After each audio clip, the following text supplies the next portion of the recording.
अक्षरशः सुनील बुरुड इयत्ता दुसरी अ.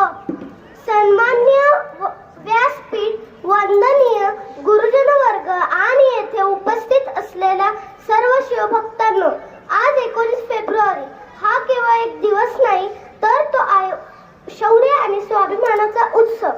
अखंड महाराष्ट्राचे आराध्य दैवत छत्रपती शिवाजी महाराजांची जयंती.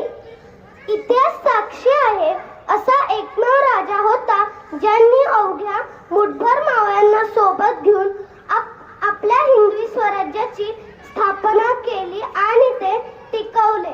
ना शिवबासारखा राजा झाला, ना कधी होईल. जगाच्या नकाशावर हिंदवी स्वराज्य कायम राहील. 350 वर्षे उलटली तरी आजही महाराजांचा दरारा रयतेच्या या राजाला आमचा मानाचा मुद्रा. 19 फेब्रुवारी 1630 शिवनेरीवर तोफा कडकडल्या, सनई चौघडे वाजली, सगळीकडे आनंदाची उधळण झाली. जिजाऊंच्या पोटी रयतेचा राजा जन्माला आला. शिवनेरी गडावर आई शिवाई देवीच्या नावावरून त्यांचे नाव शिवाजी ठेवण्यात आले. शिवरायांच्या आईचे नाव जिजाबाई भोसले व वडिलांचे नाव शहाजीराजे भोसले होते.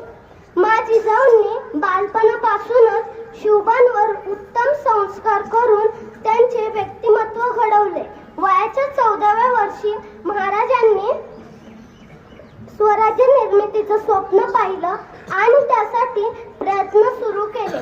वयाच्या 15व्या वर्षी महाराजांनी रायरेश्वराच्या मंदिरात स्वराज्य निर्मितीची शपथ घेतली आणि 1646 मध्ये तोरणा किल्ला जिंकून स्वराज्याचे तोरण बांधले.